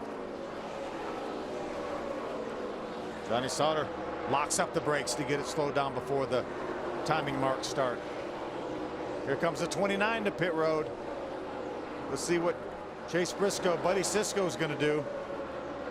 I'm going to think that Buddy Sisko just got his hand forced for him. No tires and that short of pit stop. He can't afford to lose that track position. Johnny Sauter getting 2 tires. Got that 1 can of fuel in there. Really depends on how much fuel you have to go. There's 26 laps. There's Buddy Sisko. What's going to be the call? Caitlin is there. Well, look at it, Chase Briscoe. He was the runner-up last week. A big performance for him. You see them filling up with fuel, doing a tear-off off the windshield. And the 29s. Well, look at the little issues there coming out of the pit box, look like. Yeah, he kind of waited a second there after they'd unplugged the gas can. Looked like they must have had a lug nut off the left front. See where he comes out relative to Matt Crafton. Put Austin Cindric in the lead, but he is coming to pit road as well. Look at that. Matt Crafton goes by Chase Briscoe. That quite possibly is for the win if we see how it plays out here. But Briscoe was certainly the leader when he came to the pits. They saved about, what, almost 2 seconds, that 88, when he came to pit road as compared to the 4 truck taking 2 tires. How about the 19, Hermie? He's taking 4 tires, Vince, and a track bar adjustment on the right side, down and away. Good stop for the 19. Well, this is shaping up to be a great battle between the 88 of Crafton and the 29 of Briscoe. So when we saw the 4 come on and take 2 tires in 5.3 seconds, and then the 88 of Crafton comes in, takes 2 tires in 3.4, so almost 2 seconds difference. And then we saw that little bit of a hiccup at the end of Chase Briscoe's pit stop, and we'll watch it again. Watch a little bit of hiccup here at the end. Watch when the gas man unplugs the can. That's when the crew chief should tell him to go. At least a second, maybe a second and a half, and that's probably the difference between those guys on the racetrack right there. Yep. Justin Haley shown as the leader, but he still has to come to pit road. There's a look at the 24 of Haley. Yeah, those guys really started pitting early, and they started forcing each other's hands. Haley pitted on lap number 75, should be able to go about 60 to 65 laps. He's coming right here. Yeah, he's gone 62. This will be 63 by the time he gets to pit road. We talked about it. The work in the pits and the restarts being key tonight on a track in which it's so difficult to pass. And Matt Crafton and Junior Joyner getting it done. The no tire call and getting him in and out in less than 3.5 seconds. And clean air right now over the 29 of Chase Briscoe. Hermie. The 24 of Justin Haley doing just like the 88 of Matt Crafton, taking a little bit longer, however, but it's fuel only for the 24. See, the thing is, it doesn't matter. They had to run from lap 75 to the end of the race. So the fuel is what it is. Just because they pitted early, they didn't have to take any more fuel than they would have if they'd have pitted late, because they still had fuel in the tank. Crafton out front. Matt Crafton has not led, or has not won, I should say, in more than a year. And Chase Briscoe has never won in the Truck Series. They're running 1 and 2 right now.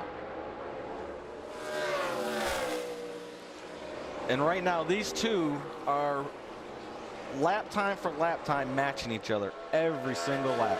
Within a half a tenth. Ever since they came back on the racetrack. See Chase moving around, driving in through into the middle of the corner, turning it down in the center, diamonding it a little bit, getting a good run up off the corner. Great run right there. Camping World, 20 to go at Gateway. Matt Crafton leads Chase Briscoe. Chase beat Matt by 1/10 that lap. That was a good run. Boy, he's chasing him down and passing him. That's going to be tough. You know, Matt Crafton's pretty hungry right now. It's been over a year, but that Chase Briscoe's pretty hungry too. I think Crafton's probably tired of hearing people say, hey, it's been over a year. What's the matter? I know it. Remember, Chase Briscoe lost by literally inches last week at Texas. To go to the videotape, the time-stamped video, and look and see which truck was ahead. Was it the 4 of Christopher Bell or the 29 of Chase Briscoe? And it ended up being Bell. Now Briscoe from the pole tonight has led a lot of laps. In fact, he's led the most laps tonight, 88 laps, but he's still chasing his first win. We saw those 4 tires. Austin Cindric put 4 tires on, easily dispatched of the 33 of Kaz Grala. A couple more positions right there in front of him. Ben Rose, the 27, Justin Haley, the 24. He's liking those 4 tires right now. He lost some track position by doing it, but he's got a fast truck. 4 tires make you feel like Superman when you're up against 2. Yeah, but he's back in 11th, so you just wonder, with less than 20 to go, even those 4 tires not going to probably get him to the front, but hopefully gets him several more positions, right? Yeah, just if he can get by these 3 trucks right here, that would move him up to the 9th spot. You saw that last corner in 1 and 2, and Austin's inexperience cost him a little bit there. Wiggle from Ben Rhodes in that 27. Trying to run in on these guys. He's got to set them up, getting in the corner, and try to get back to the throttle sooner and beat him up down the straightaway. And here he goes.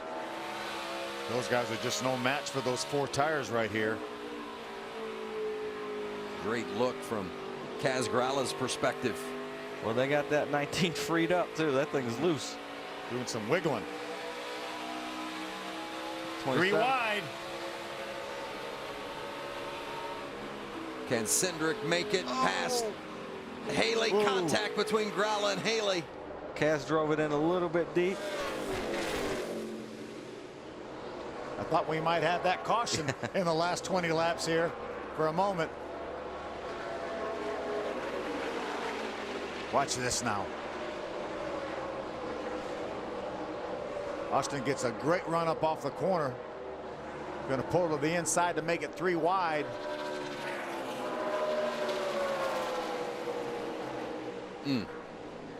Austin slows down a little bit, and Kaz gets in the back of him and pushes up into the 24. That could have easily been 3 trucks into the wall right there. When Kaz hit the brakes, his truck went straight. Yeah, got down on the splitter. A truck is slowing. Josh Rayom, is he going to get off track in time? Yeah, he should be able to get to the entrance to the access road to pit road. Well, Phil, you were talking about. Oh, look at this. Here we go again. Rhodes and Cindric banging doors in the final 15 laps. That's the 9th spot, 9th, 10th, and 11th right there. Cindric, Rhodes, and Gralla. A little bit of damage, Vince, to the left rear of the 27 of Ben Rhodes. And this is why, right here, Cindric getting into the back end of him. Just barely touched him. Really kind of skimmed along the bumper and just pulled it off of the bumper. Cindric with those 4 tires inside the top 10 now as the battle for second rages between Christopher Bell and Chase Briscoe, and Bell's going to get it. There's 2 tires versus 0 tires. Christopher Bell is the guy we got to keep an eye on. Just over a second behind Matt Crafton now. Crafton with no tires, Bell with 2. We talked about the strategy being all over the board here. I looked at Christopher, when they came back on the racetrack, Christopher Bell was about 5 seconds behind the 88 and the 29, who had only done fuel only. He took a little extra time. Oh, caution on the racetrack. So for the first time tonight, other than the end of the stages, we have a caution on the racetrack. Oh my goodness. And that sets up a restart that's going to be exciting. Josh Rayom, we talked about it. We thought Rayom was going to make it back to pit lane, but didn't quite make it all the way. Wow, I think this gives a huge advantage to Christopher Bell. Oh, absolutely. I don't think you can give up the track position with 12 trucks on the lead lap. I don't think you can give up the track position and come to pit road for tires with so few laps left. Depends on how much of a gambling man you are. What John Hunter Nemechek in 4th. I might think about it if I was Jerry Cannon, coming down and at least getting 2. Well, there's Chase Briscoe sitting 3rd. Caught a glimpse of his crew chief, Buddy Sisko. Remember, Mike Hillman Jr. was suspended for 4 races because they let the truck leave pit road with without a tire attached. It actually fell out on the racetrack. 2 weeks in a row, Buddy Sisko has had Chase Briscoe right there in the mix to win the race. And I know Mike Hillman's still a very significant part of this team, even though he's not on the box tonight. Tag team effort with that group trying to get Chase Briscoe his first win. I think right now the 29 is in a position. I don't think he can win this race because the 4 truck is obviously faster. Looks like those guys are certainly ready to come down pit road. We heard Buddy say, caught the end of it, follow us in. So he's hoping, he must be going to pit and hoping everybody behind him. There we go. I think Christopher Bell stays out on the racetrack, and maybe everybody else comes to pit road. I think Matt Crafton is probably going to feel like he's a sitting duck with Bell with two right side tires. Well, if you're Junior Joyner, what do? You got 4 wore out tires. You know everybody's going to put tires on, but you don't want to give up the lead. Well, and how many, if Briscoe comes or whomever comes, how many behind them are going to come as well? And that's going to make that's going to be a factor in what this restart looks like. Right now, Chase Briscoe's the lonely guy on pit road. Wow. He's the only one to come. Here comes Justin Haley. Well, we're going to have 2 of our lead lap trucks that come to pit road here. Wow. Very surprised. Should be a pretty quick caution, too. We only had that stalled truck on pit road, so, and he's already gone, so Cody Coughlin, the 13 truck, is going to be the free pass. So Chase Briscoe and Justin Haley coming to pit road to get tires. They're going to be on a mission. Briscoe and Buddy Cisco, the crew chief, had to believe, right, that we're not going to win it with what we've got, so we got to come get help. But do you give up that track position? That's a great question. I mean, I'm surprised more trucks didn't come with him. I would have thought for sure those guys would have followed him. Yeah, I really believe Buddy Cisco probably thought that he would lead a parade down pit road. Absolutely. I'm a little surprised that Junior Joyner didn't come down pit road, knowing that the Ford truck was so fast with those 2 right side tires. Junior Joyner is probably thinking, in his opinion, I've got the best driver. I've got the 2-time series champ. If there's anybody that can hold off Christopher Bell with no tires, and Bell's got 2, it's my guy, Matt Crafton. Yeah. And maybe this little cool-off period here for these tires may help Matt Crafton's tires that have a lot more laps on them. I think it'll help him maybe 3 laps, 2 or 3 laps, but then it's going to start going away in a hurry. But Christopher's going to have the same benefit of cooling his tires down. Man, I mean, that's kind of you're damned if you do, damned if you don't here, aren't you, on this? All right, let's find out what the crew chiefs are thinking. Start with Hermie. Well, the guys in the booth, lots of questions. Pit, not pit, take the inside, take the bottom, take the top. What are we going to do here? I don't know. That's what we're talking to our owner about. You know, we took the top a couple years ago and got beat and got wrecked. So I think we're leaning towards the bottom. Ford's got 2 tires, so I think that's going to be pretty good. But our stuff cooled off, and we got a good Menards Tundra, so that's why he gets paid the big bucks. It's up to him now. He told his driver on the radio, we need a win here, whatever you need to do. Caitlin. Well, Hermie, Buddy Cisco, crew chief for Chase Briscoe, made the choice to come down pit road. You think you guys can make your way to the front? We got a really good driver. He's run too good tonight to finish 3rd. We made a little gamble there that didn't pay off on the green flag stop. We'll put 4 tires on him. He's starting 13th. Maybe we'll get 3 or 4 green whites, and he can pass a lot of trucks. He's fun to watch. All right, good luck to you. Thank you. I think it's going to be really tough for him to get all the way back to the front. How about Matt Crafton's luck the last 3 years here at Gateway? 2014, he's leading the race, blows a right front, hits the wall, DNF. Yeah, dominated that race. 2 years ago, John Hunter Nemechek gets loose underneath him, takes Crafton out, DNF. Racing for 2nd that night. Last year, it's the 29 crashing and then coming back down and hitting Crafton. The bad luck continued, his 3rd straight DNF. And look at those finishes the last 3 years. He's been much better than that, and now he's in another difficult position. That's about the worst 3 finishes of his career, I think. Well, Crafton, as you heard Hermie and Junior Joyner having the discussion, Junior said, I think we're going to take the inside, and Crafton has indeed selected the inside for this restart. Remember, Christopher Bell has 2 fresher tires than Crafton, and the green flag waves. Less than 10 to go at Gateway. A good jump by Crafton, but Christopher Bell's been good on the outside, guys. Can Crafton get up in front of Bell? He does. And Nemechek coming on the inside. Those guys are sliding around there on those little bit of debris on the tires. Bell holds on to 2nd. Holds off Nemechek, and now Enfinger on the inside of Johnny Sauter. Got a handful, gets a little loose. Big wiggle from the 88 of Crafton trying to hold off the charge. John Hunter Nemechek pulling out.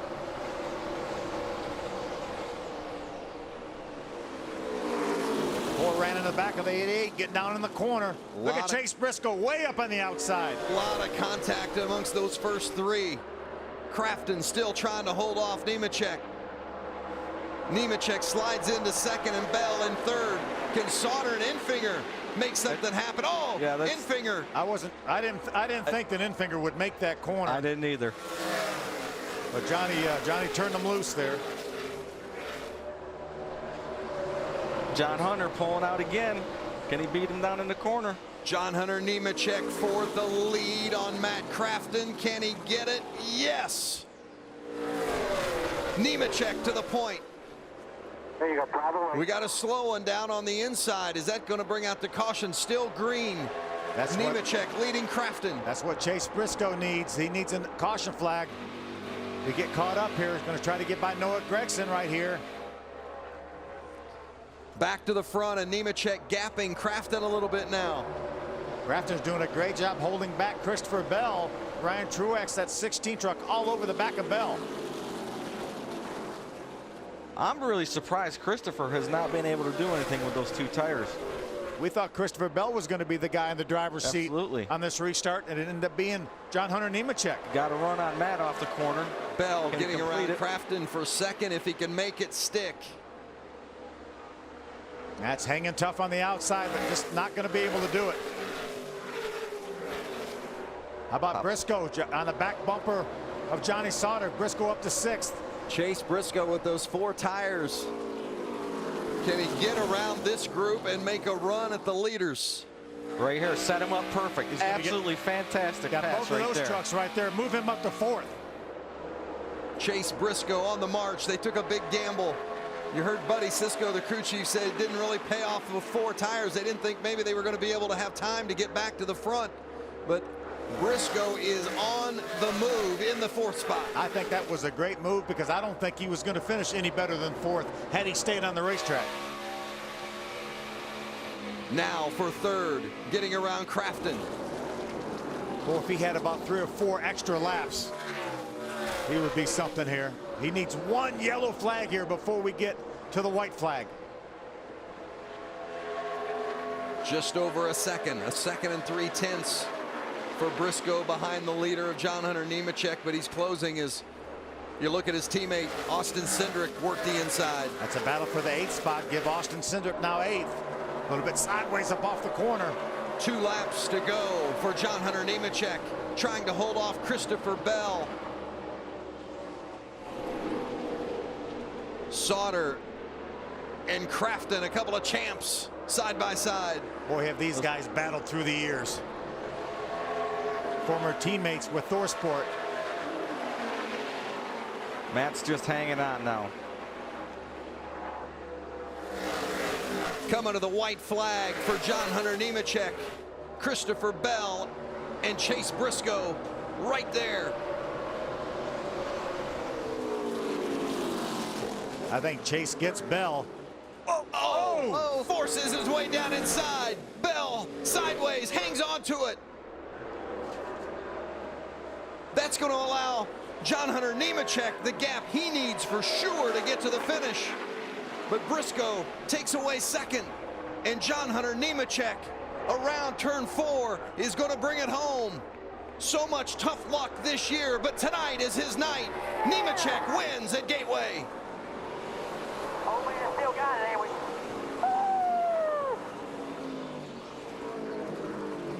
You're the man, bud. You're the man. Somebody talking about somebody that needed to win. He does one happy dad right there in truck owner. It's been a tough year to this point. 5 finishes outside the top 20 for John Hunter Nemechek this season. They've run so much better than the results have shown, but that win right there will get him to the playoffs. Wow. Jerry Kinnons, the crew chief. He's with Caitlin. And it's already a big celebration down here at the 8-pit box.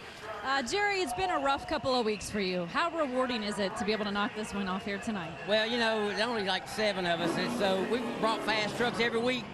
Just bad luck, bad decisions on my part, his part. But I'm gonna tell you, that's a wheel man right there. And I've been racing my whole life. He's the man. All right, he is the man tonight. John Hunter Nemechek, the winner, guys. Wow. That's a good feeling right there. His 4th career win. Remember, he won in Canada, but a lot of people questioned for his last win when he got into Cole Custer on the last corner, last lap, but that young man did an outstanding job, was flawless tonight in going to victory lane. Well, at the beginning of the night, we talked about, we said, KBM and GMS have won all 7 races. Who's going to be a candidate outside those 2 groups to win? And John Hunter Nemechek was one of those that we talked about, and I can't say that we're surprised, but wow, what an exciting way to get it done and close the door. Without a doubt. And another one of the young men we talked about was Chase Briscoe. Yep. And he ends up finishing 2nd for the 2nd race in a row. And I'm not sure if there might not have been another lap. Other than the contact between Briscoe and Bell, it might have been Briscoe winning this race. He was coming. There's no doubt about it. You know, crew chief Jerry Kennan said it. They've had speed all year long. Jerry's made some mistakes. John Hunter's made some mistakes, but they've never given up on each other. They knew that this would come eventually if they just kept bringing trucks like this to the racetrack. How good it must feel for John Hunter Nemechek to have that checkered flag in his hand. Let's go downstairs. Matt Crafton out front with strategy. Late race caution, sitting duck with no tires. Talk about the restart in the last 7 or 8 laps. Strategy, what do you mean? We took the lead and we got the lead green flag pit stops and we beat them. We didn't take tires and they took 2 and we got beat. That's Crafton. Ends with the top 5. Finishes 4th tonight. Christopher Bell took those 2 tires and we thought maybe that was going to be enough to get the job done, and Bell ends up 6th. Yeah, I'm not sure he didn't have a tire going down when he and Briscoe made contact there, because he actually lost all the way back to the 6th position. His truck was smoking as it came off of turn 4, but he got it to the finish line. Still can't be disappointed. He had another great run. His driving is really good, doing a good job.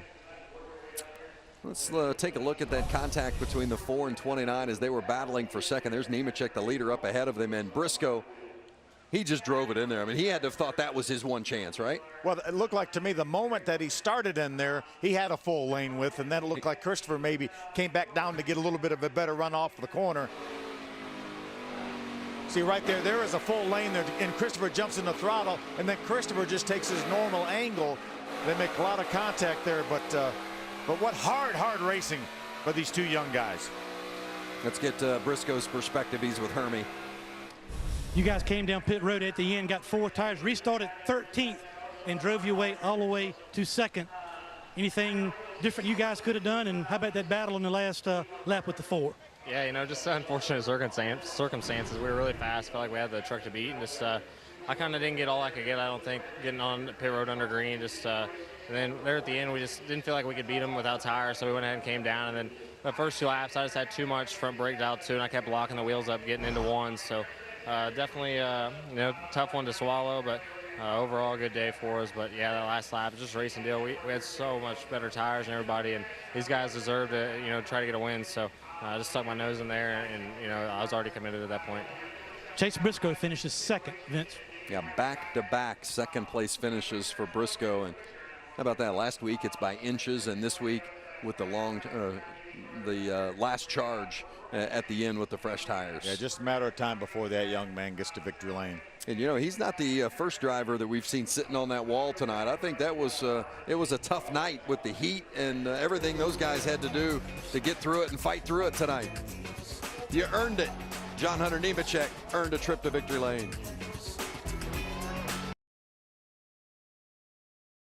Nemechek could not have a more enjoyable Father's Day gift than the one his son John Hunter just gave him. A trip to victory lane. Boy, that team has been through a lot this season, and I think you see some of the emotion right there in the tears of John Hunter Nemechek. As you said, it's hot. It was hot out there tonight. Those guys drove their butts off. They earned it, Caitlin. He drove a heck of a race and took it to victory lane. They certainly did, and you can see the emotion there on John Hunter Nemechek's face. Very excited crew. His father Joe here with him as well, getting congratulations from all his crew members, his road crew. John, I see the tears in your eyes. This emotional win for you. I know there's been a lot up and down for this team. What does this do for you guys moving forward, this win? Yeah, it's definitely an emotional win. All the hard work that goes in, everyone works their tails off, and we haven't had the best of luck this year. And getting in victory lane when we needed to, God is great. I can't thank him enough. Being faithful, I knew all the hard work would pay off. So this is awesome Father's Day present for Dad here and team owner. I got to thank all the NASCAR fans, the NASCAR Camera World Truck Series family, Donna Malton, DAB Constructors, Fire Alarm Services, Berry Bullets, Slovak Sausage, Rocky Ridge Custom Trucks, Rockwell, Romco, Chicken Sticks, and Mini Melts of America. And at the DAB Constructors, they came on the hood this weekend, and I can't thank them enough. And not knowing how many more races we're going to get to this year, this definitely means a lot. What was going through your mind when you made the pass for the lead in those closing laps as well? I was hoping that there wasn't going to be a caution. Those guys didn't take tires in front of me, and we took 2 that last strategy. So Todd Bodine, our strategy worked off. Jerry Kennan was awesome. So got to thank Dad, Jerry Kennan, Austin, C, Ronnie, the whole pit crew, Bo back at the shop, Courtney, PR girl. I got to thank everyone, my mom, my whole family, my sisters, for all the support. Congratulations, and I want to talk to your dad for a moment. A big Father's Day gift for you. You've been in this sport a long time. You've seen the ups and downs. How have you seen your son persevere through the tough times? Well, you know what's tough right now. We've had some great partners come on board with Fire Alarm Services and DAB and Romco, but we don't have only half our season sold, and we're to the point now where we didn't know if we were going to go next week, or we have certain races sold, and it's just tough. And I hate to see John Hunter go through that because he has so much talent. He's going to be a Cup champion one of these days, and right now we're just trying to get to the next race, and he is tough. It's as far as driving the race car is one thing, but then when you have to deal with all the financial part of it, just to try and figure out how you're going to keep going, that makes it really tough on a young kid. But he is one heck of a driver. That was his will tonight. We got the truck close, but he was on it. Congratulations. A very special Father's Day weekend here for the Nemecheks, guys. Emotional win indeed, and you see John Hunter gets his name in yellow now. That means he's got that win and a secured position in the playoffs. Johnny Sauter, Christopher Bell, no change at the top, 1 and 2. Let's get a word with Christopher. He's with Hermie. Yeah, I want to thank Christopher Bell for staying by to speak with us. He had a truck capable of winning, and he came down to tire strategy and restarts at the end. What made the difference for the Ford truck? Well, I don't know, Hermie. We had a really, really good truck there on the long run after we made our pit stop. I got told the other guys didn't take tires, and we did. So that definitely helped us there. Felt like we were going to have it. We had a really strong JBL Tundra there at the end, but I didn't get it done on the restart, and I feel bad for my guys because they worked really hard. Rudy did an excellent job calling the race. So we just got to work a little bit harder. I got to get a little bit better on my restarts, and we'll go to Iowa and get them. Some good racing between you and the 29, or exciting racing from a fan's perspective last lap. Talk us through this. Yeah, I mean, he was there. He was there. I tried to pinch him. It's last lap racing. Unfortunately, it cut our left rear there where I couldn't get back around and finish third. But we got 2 wins. We're going to get a lot more. Chase will win some, too. We're going to be racing hard for the championship. That's Christopher Bell. He's 6th tonight. Well, he took those 2 tires, and you heard John Hunter mention it, Todd, that you guys talked about the strategy of 2 tires, and oh, how good that must feel. John Hunter Nemechek putting that winner sticker on that truck. Back for more at Gateway. You see the fans gathered on track in Victory Lane, celebrating John Hunter Nemechek's win here at Gateway Motorsports Park. Nemechek's 4th career victory, his 1st of the season. Let's go back downstairs and check in with Caitlin. Well, Grant Enfinger has earned another top 5, his 3rd consecutive. How much does this give you some momentum just going into the next stretch of races, having these kind of finishes? It definitely gives us some momentum. What I'm proud about is everybody busted their tail. Nobody complained when we wrecked in practice. Everybody just dug deep. We had a really good Ride TV Toyota Tundra. We just we struggled a little bit with track position at the beginning. Our pit crew got us some there. I feel like I gave up a little bit on the green flag stop, but overall a solid day for us. I feel like we maybe should have been 1 or 2 spots higher than that, but really proud of all these guys. Nice job. Grant Enfinger, 5th here at Gateway. Hermie? Well, Johnny Sauter, you end up 3rd tonight, a hard-fought 3rd place finish. Your truck, how much did it change from this afternoon to the night, and what were you fighting? We just didn't have any front grip. Obviously we got tore up in practice today and didn't get to really run the second practice. And the guys busted their butt. I'm so proud of my team. These guys are the best there is. And when we can take a day like today and get a top 3 finish out of it, that's pretty good. But our Legion Travel Chevy, just track position's so important anymore. These things are so aero dependent. It's, quite frankly, it's terrible. But, so track position's everything. And we had a pretty good pit strategy there to put 2 tires on and, started shifting down on 1 and 2, doing everything I possibly could to try to get the thing to rotate. But all in all, a decent night. We got some work to do to try to get more front grip. Johnny Sauter, 3rd. I think Sauter makes a great point. Both he and Grant Enfinger, they were involved in that accident today and both end up bringing it home 5th. That was about 5. 10 hours ago. Top fives for both of them. Well done. Tip of the cap to their teams that were working so hard in the garage. What a beautiful night in St. Louis. Celebrating John Hunter Nemechek's win here at Gateway Motorsports Park. Nemechek's first win of the season gets him into the playoffs. Boy, he had to dig on a late restart to get it done. Chase Briscoe finishes second, and there's a pit stop late in the race with about 15 or 16 laps to go in the race, and Chase Briscoe comes down for fuel only. And we're going to watch the pit stop and listen to the radio, and it's just a little bit longer maybe than it should have, and how costly that could have been in the grand scheme of things at the end of the night. Let's take a look. I got you, buddy. You're 5 away. Yeah, here's our Liberty Mutual spotter coverage, and here he is for the pit stop. Stay right there and don't go. Don't go. Don't go. Go, go, go, go.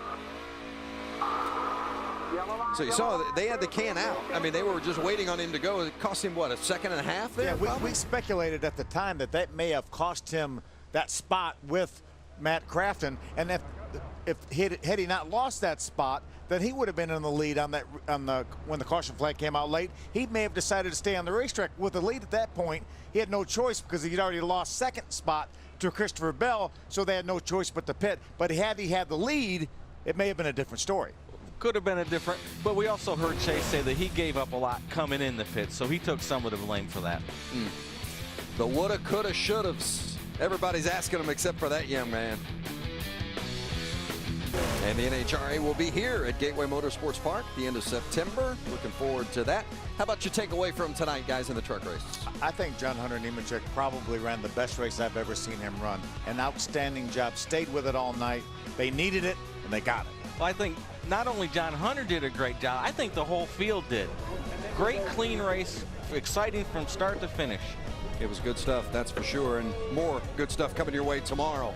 Racing continues from Michigan, starting at 2 o'clock with the Monster Energy NASCAR Cup Series. And then join us next Friday as the Camping World Truck Series resumes at Iowa.